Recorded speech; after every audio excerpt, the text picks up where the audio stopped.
सम्मानित साथियों, नमो बुद्धाय, जय भीम। आज के अम्बेडकर संदेश में आपका हार्दिक स्वागत है।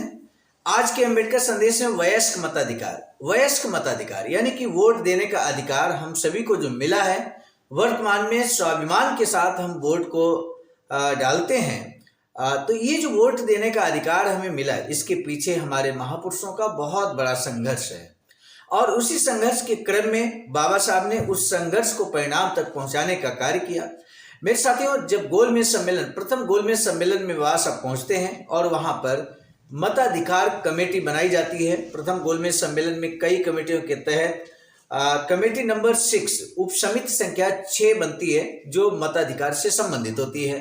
मताधिकार पर विचार करने के लिए, विभिन्न प्रावधानों पर विचार करने के लिए, विभिन्न समुदायों को किस तरह से प्रतिनिधित्व मताधिकार में दिया जाए, ये महत्वपूर्ण बिंदुओं पर चर्चा करने के लिए मताधिकार कमेटी का गठन किया जाता है और इसके एक अभिन्न सदस्य के रूप में बाबा साहब अपना पक्ष रखते हैं मताधिकार के संबंध में। दलितों को भी मताधिकार मिलना चाहिए, मत देने का अधिकार मिलना चाहिए, इसके पक्ष में लगातार बाबा साहब अपने शर्त पर अडिग बने हुए हैं।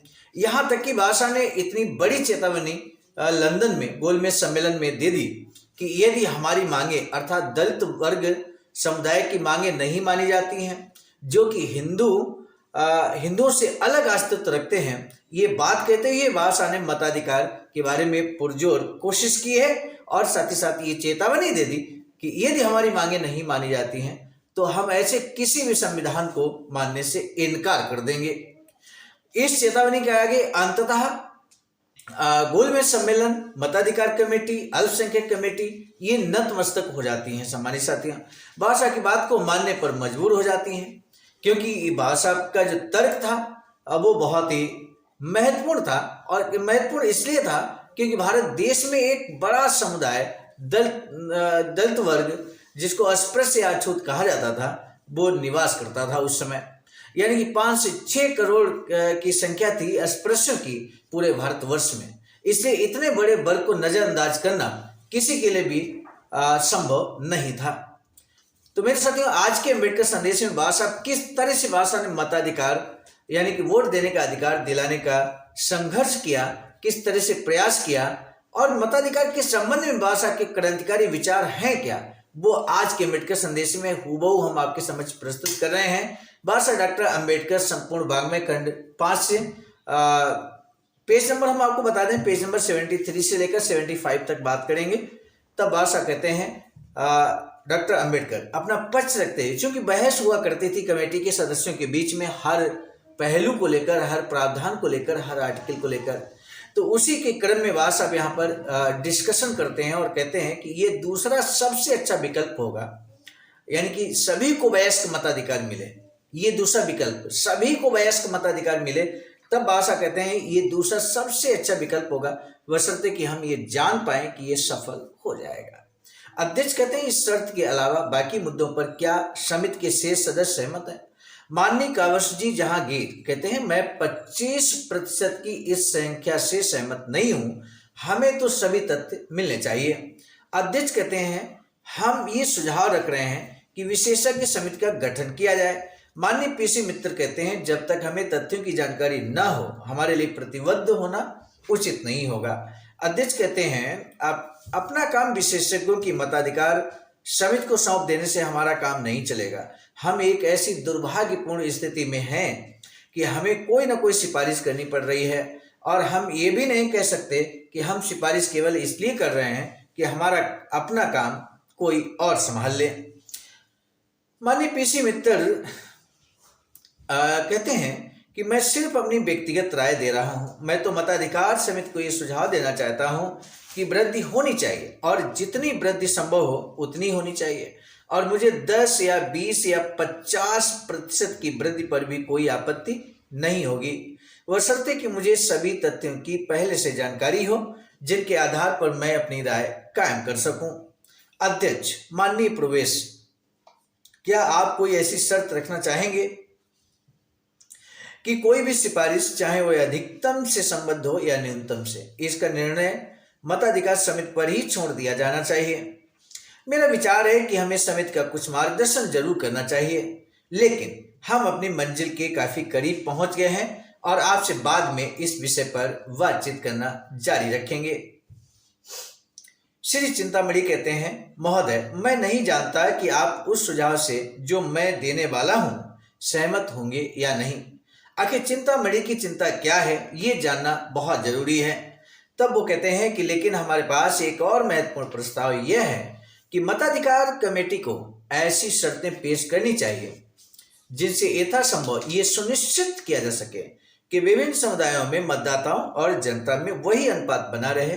यह प्रस्ताव साइमन कमीशन ने रखा था और इसका कई स्थानीय सरकारों ने समर्थन भी किया है। क्या उसे नया प्रस्ताव माना जा सकता है? यदि मताधिकार कमेटी उसे संभाव्य न माने तो वह अस्वीकार कर देगी। अध्यक्ष कहते हैं, मेरा ख्याल है कि यह अगले स्टेज के अंतर्गत आता है, यानी मताधिकार का सामान्य आधार क्या हो। क्या मताधिकार संबंधी योग्यताएं एक ही क्षेत्र में सभी समुदायों के लिए समान हो? मैं आपका ध्यान एक ही क्षेत्र में की ओर आकर्षित करना चाहता हूं। फिलहाल हमें नारी मताधिकार या उसी प्रकार के अन्य विषय नहीं उठाने चाहिए। माननीय पेशी मित्र कहते हैं कि हाँ, आपने जो व्यवस्था दी उससे मुझे लगा कि विशेष हित और सामुदायिक हित अल्पसंख्यक कमेटी के अंतर्गत आते हैं। अध्यक्ष, हमें उसके संबंध में कल के बाद और कुछ जानकारी मिलेगी। इस समय तो हम मताधिकार के सामान्य आधार पर चर्चा कर रहे हैं और ये भी जानना चाहते हैं कि सभी समुदायों के लिए समान अर्हताएं रखी जाएं या नहीं। दीवान बहादुर रामचंद्र राव कहते हैं, आपने कहा था कि आप प्रधानमंत्री से बात करके हमें बताएंगे कि ये मामला हमारी समिति के अधिकार क्षेत्र में आता है या किसी दूसरी के। तब दीवान बहादुर की इस बात को सुनकर बाबा साहब स्वयं खड़े हो जाते हैं और जवाब देते हैं। तब बाबा साहब कहते हैं कि मैं एक प्रस्ताव रखना चाहता हूँ। हालांकि सार्वजनिक वयस्क मताधिकार के बारे में इस समिति के कुछ सदस्यों ने बताया है कि यह फिलहाल न संभव है और न ही व्यवहारिक, लेकिन बाबा साहब कहते हैं, मेरा विचार है कि इस समय दलित वर्गों के लिए वयस्क मताधिकार का प्रश्न तो विचारार्थ उठाया ही जा सकता है। उदाहरण के लिए, इस मत का कोई औचित्य नहीं है कि सभी समुदायों के लिए एक ही प्रकार का मताधिकार हो, बल्कि सच तो यह है कि ऐसे भी मामले होंगे जो हम जीवन के व्यवहारिक विषयों में देखते हैं कि हैसियत में समानता प्राप्त करने के लिए हमें असमानता के तरीके अपनाने पड़ते हैं। उदाहरण के लिए, अधिक धनवान या तुलना में अधिक निर्धन वर्ग के साथ व्यवहार के मामले में हम बाद वाले के साथ कुछ विशेष रियायत बरतते हैं। हम धनी वर्ग पर निर्धन की अपेक्षा ऊंची दर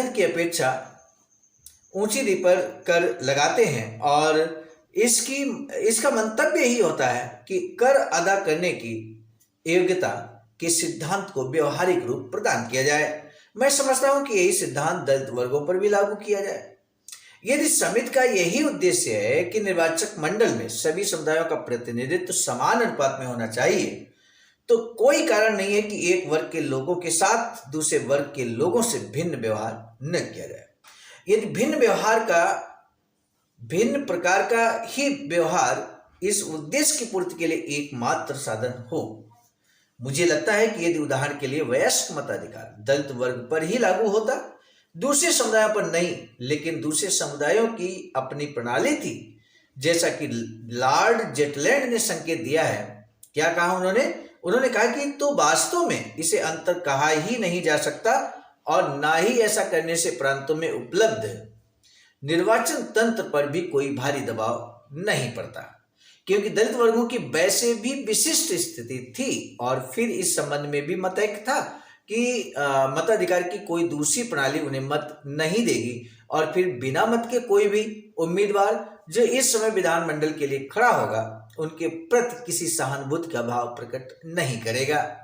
मैं समझता हूं कि यदि समिति इस सिद्धांत को दलित वर्गों पर लागू करने के तर्क को मान ले तो इससे कोई भारी नुकसान नहीं होगा। यानी कि अंततः बादशाह ने इस बात को भी कह ही दिया कि अगर वयस्क मताधिकार यानी कि वोट देने का अधिकार, हर वयस्क को वोट देने का अधिकार, खासकर दलित वर्गों को, क्योंकि बाबा साहब अपने दलित वर्ग अछूत अस्पृश्य का ही पक्ष रख रहे थे गोलमेज सम्मेलन में। अतः बाबा साहब कहते हैं कि अगर दलितों को वोट देने का अधिकार दिया जाता है तो इसका कोई भारी नुकसान नहीं होने वाला है। जैसा कि लोग कह रहे हैं तो बाबा साहब इसका कटाक्ष कर देते हैं और इस तरह से तर्कपूर्ण बात कहते हुए वोट के अधिकार की आधारशिला, मजबूत आधारशिला प्रथम ही गोलमेज सम्मेलन में रख देते हैं। सामान्य साथियों, आज के अंबेडकर संदेश का जो महत्वपूर्ण प्रश्न है वो ये है कि वयस्क मताधिकार पर बाबा साहब अड़िग क्यों थे। आखिर वयस्क मताधिकार नहीं मिलता तो दलितों के साथ किस तरह का आने वाले समय में व्यवहार किया जाता या क्या परिवर्तन होता, और वोट देने के बाद क्या परिवर्तन की संभावना थी उस समय, जिसकी वजह से बाबा साहब लगातार वयस्क मताधिकार को लेकर अपने कदम पर, अपनी विचारधारा पर पूर्णतः अडिग थे। आज के इसी प्रश्न का जवाब अंबेडकर संदेश में कमेंट सेक्शन में हमें बेसब्री से इंतजार रहेगा। आज के अंबेडकर संदेश को यहीं पर रोकने की दीजिए इजाजत। मिलेंगे नए अंबेडकर संदेश में। आप सभी को सादर नमो बुद्धाय, जय भीम। नमो बुद्धाय, जय भीम। लाइक, सब्सक्राइब, कमेंट जरूर करना। यूट्यूब पे बताना प्लीज। सामान्य साथियों, हम एक महत्वपूर्ण बात बताना उचित समझते हैं। बाबा साहब की अधूरी इच्छा के अनुरूप एक वैचारिकी सेंटर निर्माणाधीन है सारनाथ वाराणसी में, जहां पर 14,000 स्क्वायर फीट जमीन परचेज कर ली गई है ring road, green city, Faridpur, Sarnath में। वैचारिकी सेंटर के प्रशासनिक ब्लॉक का निर्माण कार्य कंप्लीट हो चुका है।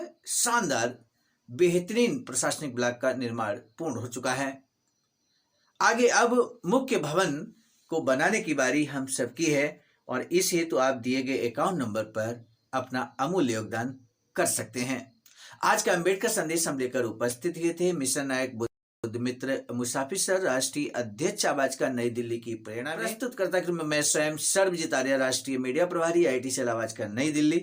मिलेंगे नए डॉक्टर अम्बेडकर संदेश में, तब तक दीजिए इजाजत। आप सभी को सादर नमो बुद्धाय, जय।